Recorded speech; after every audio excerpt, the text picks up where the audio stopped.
Hi, I'm Peter Adamson, and you're listening to the History of Philosophy podcast, brought to you with the support of King's College London and the Leverhulme Trust, online at www.historyofphilosophy.net. Today's episode, I Know Because the Caged Bird Sings, Plato's Theaetetus. Those of you who've spent time with children will know that between the adults and the children of this world, a war is raging. Skirmishes in this war are fought across the land, every morning, and both sides use all the weapons at their disposal: tantrums, the silent treatment, withheld treats, even in extreme cases, the naughty step. I am speaking, of course, about the question of how warmly to dress. The children's perspective on this issue is well entrenched. It is not nearly as cold outside as you parents would claim, and we aren't going to wear that winter coat, though we may be willing to consider a light sweater. The parents' point of view is equally firm. You'll catch your death of cold. Now, I guess that most of the people listening to this podcast are above the age of 12, and so naturally favor the adult perspective. There is, we quite naturally think, a fact of the matter about how cold it is outside. Just look at the thermometer. Yet the children can turn to us and say, "But I don't feel cold, so for me it isn't cold." And they've got a point, albeit a point which is undermined slightly when they start shivering, even as they're insisting on how warm it is. The point is that it is for each person to say how cold the air feels to them. You might even say that, whatever the temperature may be, the air's being cold is nothing more than the air's seeming cold to each of us. This prompts an unsettling thought. It's not implausible that the air is really neither cold nor hot in itself, but is cold for you and warm for me. I grew up in Boston, so I'm made of tougher stuff than you are. And we can think of other cases. Most of us have been in disputes about whether a certain piece of clothing is blue or green, and maybe it is just green for one person, blue for someone else. Thus, the unsettling thought, what if everything is like this? Suppose that there is no truth apart from the way things seem to each person. Things may be warm for me, cold for you, blue for me, green for you, good for me, bad for you, while having none of these features in themselves. In that case, nothing is true absolutely. Rather, truth is relative. Something might be true for me and false for you, but neither false nor true in itself. This relativist theory of truth is one that still arises in contemporary philosophy, but it has its roots in the dialogues of Plato. In particular, it is explored in my very favorite Platonic dialogue, the Theaetetus. In a few previous episodes, I've mentioned the word epistemology, which means the study of knowledge, because the ancient Greek word for knowledge or understanding was episteme. We saw last week that Plato's Meno has quite a bit to say about epistemology, and we found interesting epistemological ideas already in the pre-Socratics. But the first work to devote itself fully to epistemology is the Theaetetus. It explores some of the ideas of the Meno, but goes well beyond them, investigating not only this relativist theory of truth, but also the question of how false judgment is possible and how knowledge relates to belief. The main characters are our old friend Socrates, Theodorus, a mathematician, and a young man who is a mathematician like Theodorus and profoundly ugly like Socrates. He shares Socrates' protruding eyes and snub nose. This is Theaetetus, one of the most admirable characters ever to engage with Socrates in Plato's dialogues. Despite his youth, he shows much more commitment to the philosophical search than the older Theodorus. He offers several attempts at saying what knowledge might be. As we have come to expect in Socratic dialogues, each attempt is refuted, but he doesn't lose heart, and we learn a great deal about knowledge in the course of the dialogue, even if the characters fail to produce a definition of knowledge that satisfies them. Theaetetus' first attempt is to say that knowledge is perception. The word for perception here is aesthesis, which incidentally is where we get the word aesthetics. It can mean sense perception, that is, vision, hearing, smell, and so on, or more broadly, any kind of perception, including the perception of things with the mind. Especially if we take it in this broader sense, Theaetetus' definition looks plausible. We know something when we perceive it. Or perhaps one might say, we know when we grasp that something is the case. But Socrates shows that Theaetetus' definition could be taken in a more unsettling way. If knowledge is perception, then whatever seems to me to be the case must actually be the case for me. Here he gives the same example I used a moment ago. The wind seems warm to me and cold to you, so I perceive the wind as warm and you perceive it as cold. If perception is knowledge, then that means that I know the wind is warm and you know it is cold. How could this be? Well, only if truth is relative. It's true for me that the wind is warm, and true for you that it is cold, but there is no such thing as the wind's being truly warm or cold in itself, relative to no perceiver. After all, knowledge is nothing but perception. Socrates adds that, in putting forward such a view, Theaetetus would be in good company. In particular, this relativistic theory of truth was asserted by the great sophist Protagoras. As we saw in our previous episode on the sophists, Protagoras was famous for saying, "Man is the measure of all things, of the things that they are, of the things that are not, that they are not." Like Theaetetus' definition of knowledge as perception, this man is the measure doctrine could be taken in a lot of different ways. But Socrates wants us to take both claims as boiling down to relativism about truth. If I am the measure of whether the wind is warm, then there is nothing more to the wind's being warm than its being warm for me and not cold for me. The way things seem to me determines the way the wind is and isn't for me. But wait, there's more. Socrates adds that Theaetetus and Protagoras have another heavy hitter on their side, namely the pre-Socratic philosopher Heraclitus. You might remember that when I talked about Heraclitus, I said that Plato portrays his illustrious predecessor as believing in a doctrine of total flux. That is, everything is constantly changing in every respect, and there is no stability in us or the world around us. The Theaetetus isn't the only dialogue where Plato ascribes this view to Heraclitus, though it is the most famous example. But why does the flux doctrine go along with relativism about truth? This is a slightly complicated question, but the basic answer is that if Protagorean relativism is true, then the things in the world around us will have no stable natures from moment to moment. They will only be whatever they seem to be to various perceivers, and this is changing all the time, according to Heraclitus as he's presented here. So, on this view, it would turn out that nothing is cold and nothing is warm. Rather, everything is always changing in every way. Actually, it might be even worse than this. If we say that what is changing from warm to cold or vice versa is both warm and cold, then the air will always be both warm and cold. It was with this in mind that Aristotle later accused Heraclitus of denying the principle of non-contradiction. These radical consequences of the flux doctrine give us plenty of reason for rejecting it, and if buying into the relativist theory of truth means buying into the flux theory, then maybe we'll give up on relativism as well. But Protagoras will try to persuade us that the relativist theory isn't as implausible as it seems. If you're interested in which things are good, then obviously what you're interested in is which things are good for you. What would it even mean for something to be good but not for you or for anyone in particular? This perhaps connects the theory Plato is considering to the real historical Protagoras. He claimed to teach virtue, and may have supposed this was possible because the good is the advantageous, and that he could teach you how to get things you would consider to be advantageous, like political power. Whether Protagoras really held the radical epistemological theory that Plato ascribes to him here in the Theaetetus is of course another matter, but let's leave that aside, and also leave aside the problems about flux, and just consider the problem of how to refute someone who adopts the relativist position on truth. Now I know what you're thinking. This will be easy. Just point to a thermometer, which tells us an objective fact about how cold the air is. But not so fast. Firstly, Protagoras can agree with your kids that whatever the thermometer says, it's up to each of us to say whether it is cold or warm for us.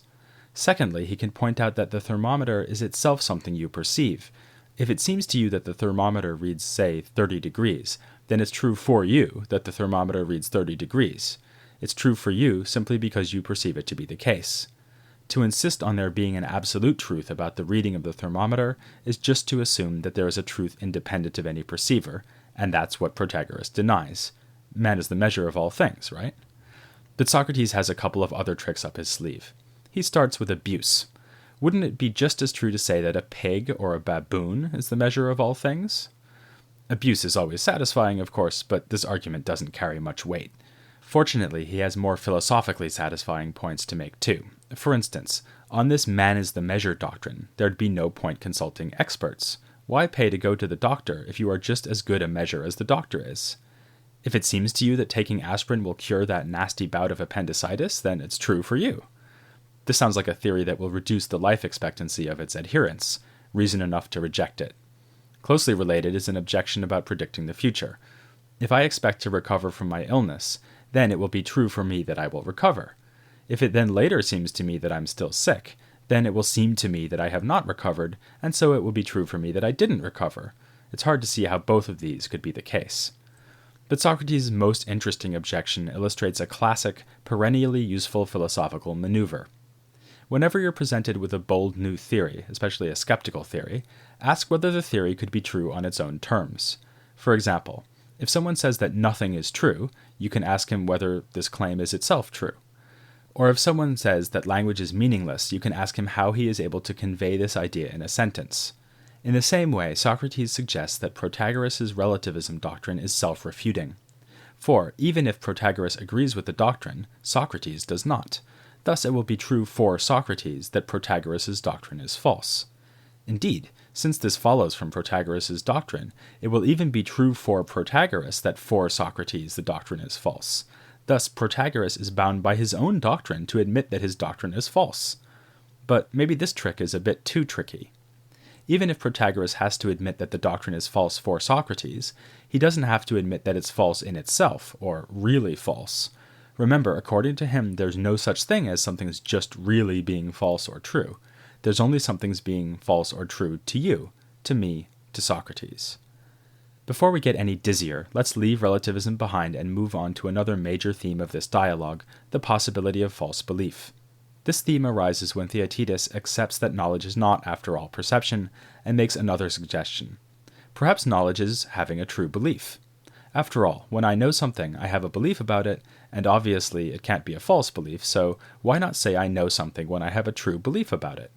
All well and good, says Socrates, but if we want to uphold this definition, we need to understand how it could be that some beliefs are true and others false. And here we will run afoul of those pesky sophists again. Some sophists suggested that it is impossible to say or believe anything false, in which case everything is just a matter of persuasion. This challenge appears in several Platonic dialogues. We've already seen it arising in the Euthydemus, but the Theaetetus is again probably the most famous case. The argument here for the sophistical view is rather reminiscent of Meno's paradox, which we looked at last time. It goes like this. Either I know something or I don't. If I know about it, then I won't make a mistake about it, thanks to my knowledge. But if I don't know about it, then I can't think about it, so I won't be able to make a mistake then either. In other words, I'll have either perfect knowledge of each thing, or no knowledge of it at all, and in neither case will I get things wrong. So it's impossible to make a mistake, to believe anything false. As with Meno's paradox, it looks like the way out is to say that there is some middle ground where I know or grasp something well enough to make a mistake about it, but not so well that I am immune to error. Socrates presents two analogies to suggest how this could work. First, he says, imagine that your memory is like a wax tablet, the kind they used to write on in ancient Greece. When you perceive something, that's like a stamp making an impression in the wax of your mind. Some people have tough, dirty wax and are slow on the uptake, others have fluid wax and get impressions quickly, but lose them just as fast. Others have wax which is ideally suited, easily stamped, but also good at holding the impressions. Quite a nice image of how memory works, really. Okay, so now for false judgment. That would happen when there is a mismatch between something you perceive and an existing impression in the wax of your memory. For instance, I think I am watching a silent film starring Buster Keaton, but actually I'm confused. That lovable fellow on the screen is in fact Charlie Chaplin, and I'm matching the visual image to the wrong stamped impression in my wax tablet. As Socrates says, it's like putting your right foot into your left shoe. Notice that this solves the sophistical dilemma. I can make a mistake about something because in a way I know it, and in a way I don't. I know who Buster Keaton is because I must have got acquainted with him to have an impression of him in my memory, but this doesn't guarantee that I'll be error-free in identifying people as Buster Keaton. This is a compelling analogy, and for once the proposal isn't exactly rejected in the dialogue. Rather, the characters realize that even if it works for cases of mistaken identity and perception, there are many cases of false judgment where it will not help. For instance, what is going on when I add 7 and 5 and get 11? There's nothing here about impressions being made on our memory by perception, and yet I've still made a mistake. So Socrates produces another image in place of the wax tablet. Imagine, he says, that your soul is like an aviary, a bird cage, with lots of birds flying around in it, each of which represents a piece of knowledge. Whenever you've learned something, you've acquired a bird and put it into your aviary. What happens when you add 5 to 7 and get 11 is that you reach into your aviary and pull out the 11 bird instead of the 12 bird. Again, your knowledge of 11 actually enables you to make the mistake, the way your knowledge of Buster Keaton enabled you to mistake Charlie Chaplin for him. But Socrates and Theaetetus decide that this model too is problematic. It means that when you make a mistake, it is precisely by virtue of knowing that you get things wrong. It is paradoxically because of your knowledge of 11 that you are able to have a false belief about 5 plus 7. The indefatigable Theaetetus has another suggestion, though.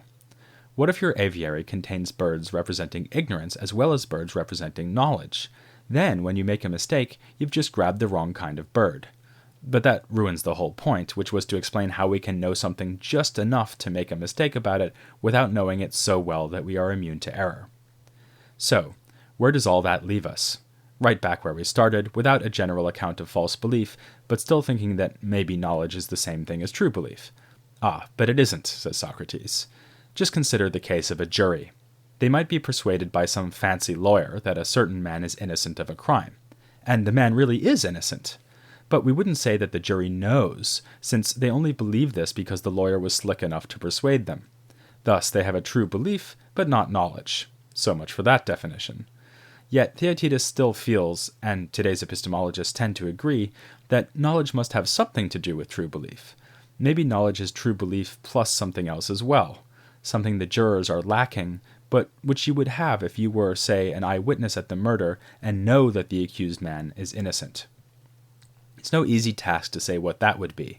As I say, modern-day epistemologists are still struggling with the question of how knowledge relates to true belief. In so doing, they are taking up a challenge first thrown down here in the Theaetetus. For the rest of the dialogue, Socrates and Theaetetus explore the possibility that some kind of rational account, a logos, that favorite word of Heraclitus, is what you'd need to add to true belief to render it into knowledge. As we expect by now, they don't manage to make this work, and yet we do learn a bit more about knowledge, in particular how it does and does not relate to giving an account of yourself when you believe something. This last part of the dialogue is sufficiently complicated that giving an account of it would be no easy matter, and I'm just about out of time anyway, so I'll close there for now. But Plato's attitude towards belief and knowledge will continue to take center stage in the next few episodes. In 2 weeks, I'll finally be looking at Plato's theory of forms, and trying to discover whether postulating forms could help us understand what knowledge is. But next time, we'll have a return appearance by my colleague M.M. McCabe, who will chat with me about Plato's views on knowledge. So, don't make the mistake of missing next week's episode on the history of philosophy without any gaps.